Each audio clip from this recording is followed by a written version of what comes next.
We were really honored when the folks at the Detroit Society for Coating Technology invited us to present SprayVision to the attendees of their Focus 2021 virtual conference. Here's a brief preview. Yeah, this is SprayVision, and as we were just saying, took it over in November.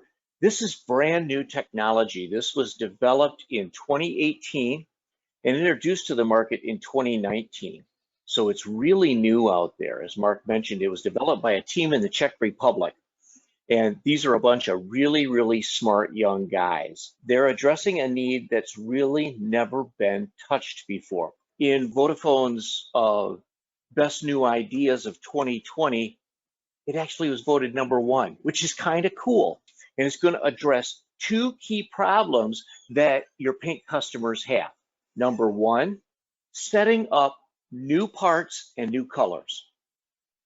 And then #2, making sure that every time they run those parts and those colors, that they get the predicted results. Click the link to see the entire presentation and learn more about SprayVision.